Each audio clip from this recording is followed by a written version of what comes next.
Hello, welcome to Style with Ufuoma Omoluru. It's good to have you here. Today I want to show you how to make this simple tunic dress without a zip, and it's going to fit so perfectly.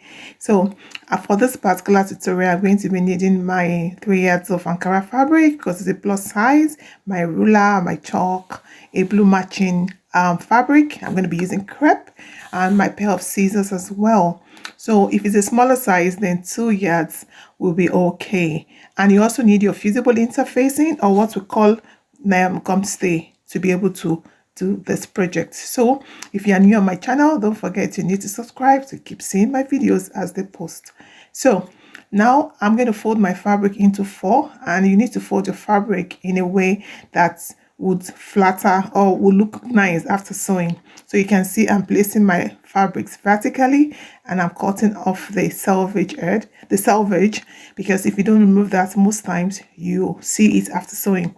So I'm going to be taking my shoulder. This is my fabric folded into 4. So your shoulder divided by 2 plus 1. Now the armhole. This is a plus size, so I'm going to be using 10 inches for my armhole.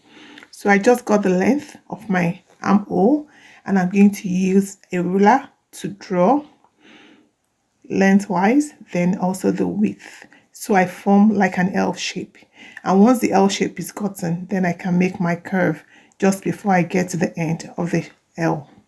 Next, I'm going to take the bust, which is going to be divided by 4. So whatever measurement you're using, divided by 4. So I took my bust measurement just 1 inch below the armhole, and now I'm going to get the waist, which is 16 inches from the top. Then to get the hip, I'm going to measure it 9 inches because this is a plus size. I'm making a size 20 dress, so 9 inches from the waist.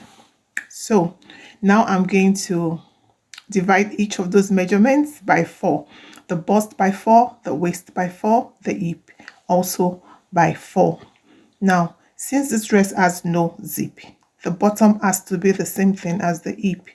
Or if it's not a plus size, you're cutting, maybe it's a smaller size like a size 10 or 8, you can make it slightly smaller by doing like 2 inches less to your hip. Okay, so now I'm getting the length of my dress, and I want to make this a 40 inches dress, hence you need to add extra allowance for folding. And you're saying allowance, I love to use my ruler to rule. That gives you a clean and even edge before I cut, and that's what I'm doing. So now I'm going to get my scissors, and I'm going to cut off what I don't need from the fabric. So now it's time for us to do the bottom. So as I said earlier, it's same as the hip. So now I'm going to connect my dots or my markings to get the shape. So you can see the shape is formed. So now for me to be able to, before I cut, you need to watch this carefully. It's a dress without a zip. So to make it wearable like a shift dress, I'm going to be adding ½ inch extra to the dress by the side. So ½ an inch all the way to the bottom. Now this new line is going to be the real size of the dress, because it's ankara, it does not stretch. You don't want to use the exact size. So the ends, I'm adding ½ inch or ½ an inch to the normal size. So if you wear normally a size 20, when you're making a shift dress, it has to be you cut using a size 22 measurement. So now I'm going to add my seam allowance. So that is 1 inch. You can decide to do 2 inches extra. You know what? I think 1 inch is fine for me. But if you're a learner, the more the merrier. You don't want a situation where you finish sewing and things don't work right. Right? So now I have my markings all done, and I'm going to cut on the line of the ease or the sewing allowance. So once I cut that, now I'm going to go into the armhole and also cut the armhole. So if you don't have an idea of how to get your armhole measurement right, I have a video I did some weeks ago. You could go watch that, where I have the proven formula on how to cut your armhole. So it doesn't have to be a nightmare. Yeah, so next I want to do now is I need to get the neckline. It's a plus size, so I don't want the neck to be too choked. So I'm going to be using a 5 inches depth and 4.5 inches width. So I form my crew neckline like that, but for the back it's not going to be this deep, so you're going to watch what I do.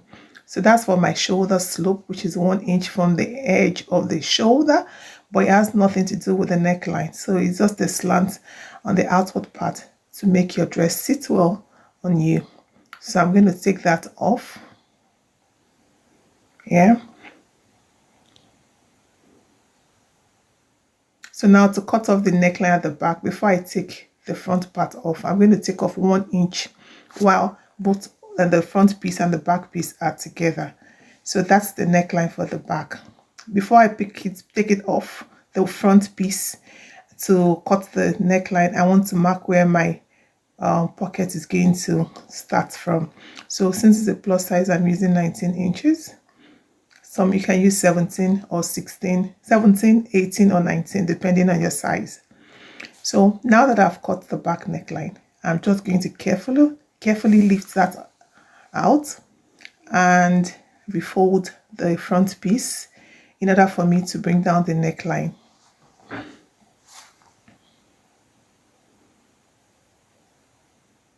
So now I can cut the neckline for the front piece of my tunic dress. Now there's a slit in front, and to get that I'm going to cut an extra 4 inches. So I'm going to measure 4 inches from the end of the crew neckline. So in total we're going to be having like a 9 inches depth, but this is because it's plus size. If it's a smaller size, you could do 3 inches or 4 for the slit and 4 for the crew neck. So I'm just going to carefully open that up to the point I want. Don't forget, if it's too deep, it's going to be problematic. If it's too small, it's also going to be problematic. So now I'm going to get my plain crepe fabric, and I'm going to use this to cut a facing for the tunic neckline. So you need to fold enough to be able to cut the neckline. So I'm folding enough, just enough. If you notice, the blue didn't get all the way to the armhole, because if it gets there, it's going to go into the sleeve, and I don't want that happening. So I just place this on, and I'm going to cut like you cut your regular facing. If you're worried about the fabric moving, you want to get pins and just pin that so that they don't move all about. Now make sure that the fabric that is beneath your dress to cut your facing is at least 4 inches longer than where you have the slant, or 5 inches longer. It depends on how long you want that turn up to be, or the facing to be. But you see what I'm doing, and I'm now curving. You need to form a curve to get the shape of the facing you want. So the trick is the same thing as you cut an inner facing. That's also exactly the way you cut an outer one. The only difference is this is going to be appearing on the top. So you can cut whatever shape you want. Just get your chalk and you create your lines. Then you get your scissors, your pair of scissors, and you just cut along. Now you will notice that I didn't make a slant on the facing. Yes, it's better to just cut the way it is, and so using the back, that's the main piece, as your guide. Because if you slant open also the facing as well, sometimes it may become harder to sew. So I prefer to do it this way. Just use the slant on the main dress to sew on the facing. You just get your pins and you do that. But before we're going to do this, we'll have to put our fusible interfacing. So I'm going to keep this aside, and I'm going to get my fabric to be able to cut the pocket. So I normally do 8 inches by 10 or 8 inches by 12 to cut my pocket.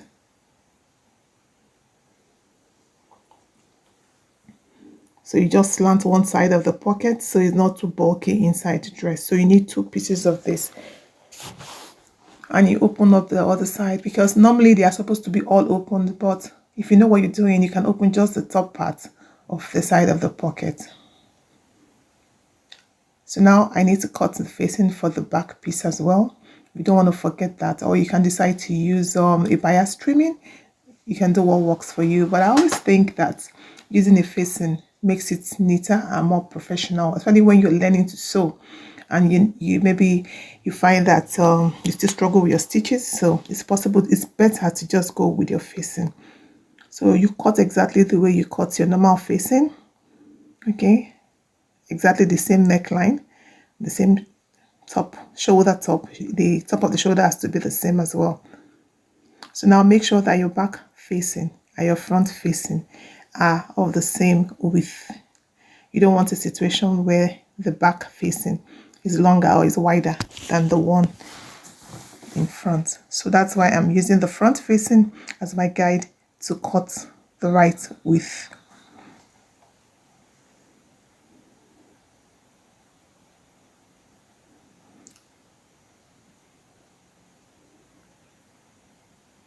So that's the facing. Once you finish cutting, just make sure that they are even. Now we're going to cut our sleeves. Now the length of your sleeve, you need to determine how long you want it to be. Then you fold that length, and don't forget, add your seam allowance. It's very important you add your seam allowance. So to cut the round sleeve, I divided the total round sleeve by 2. And make sure for plus size, it can be tricky. So make sure it's bigger. If it's bigger than normal, you can always reduce. But if it's too small, it's a problem. Don't forget that their arms are bigger at the uppermost part. So if you are going to be cutting a sleeve for a plus size, if you are making this professionally, make sure you cut accurately so you don't struggle at the end of it. So if you also don't know how to cut a perfect sleeve, I have a video I did some time back on how to cut a sleeve or a shirt sleeve, because beginners always struggle with this. And well, if you follow my method, I think it's easy and it's something that will come better with practice. Practice, they say, makes perfect. So don't always forget to notch the center part of your sleeve, because when you notch, it guides you, it makes it easy for you to sew perfectly, because that notch part is going to correspond to where you have the joining on your shoulder. So after sewing, just check and see if the width of the sleeve is fine. If it's too much, you can reduce. You can just cut off a little bit from it. And if it's too small, then you need to make it deeper.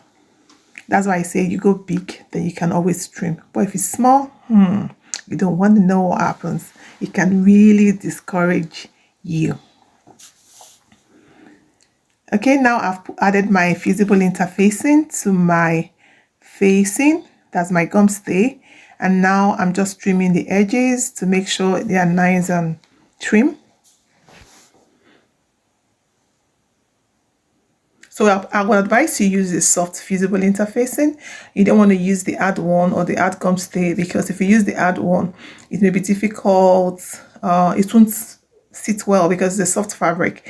So the cloth stay, the S-stay is better, what we call S-stay, or the cloth side, the soft one. So having done that, I'm going to get my iron, and I'm going to use the iron to fold the size carefully, just half an inch all the way round the facing. You want to be systematic as you do this, because if you're in a rush, you're going to have pointed edges. You don't want that. So just fold out as you go. Take your time. Make sure the iron isn't too hot, because if it's too hot, it may burn your fabric. So just the right amount of heat will be fine. And I always love to use steam also as I do this, because the steam keeps the fold in place. Ironing from the top is easier than ironing from the back. But if you feel that ironing from the back is going to work for you, by all means, you can do that. Just be careful as you iron that you don't have those sharp edges. You don't have pointed edges, because it happens sometimes when you're folding this way. So for the back facing, you don't need to do this. All you need to do is add your gumstay or your fusible interfacing. It depends on where you live and how it's called. You just add that and just iron on it. Most of them come with the adhesive, so they're iron on. Once you iron on the fabric, they just stick. So be careful when ironing not to iron on the shining side, because the shining part of your visible interfacing is where you have the glue or the gum.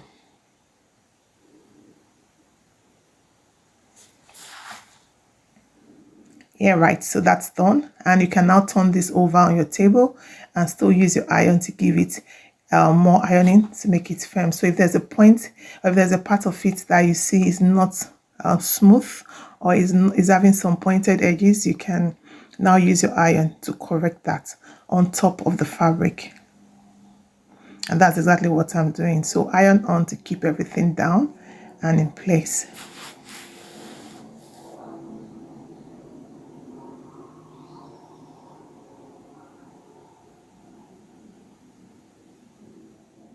When you're ironing like this, you don't want to be in a rush. You just want to take your time and do it right.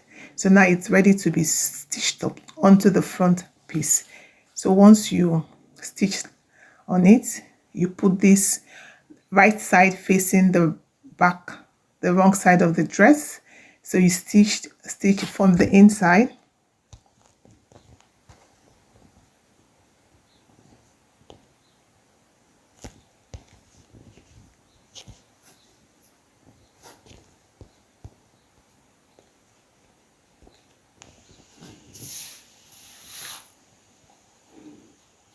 You get a pin and you just use the pins to hold it in place.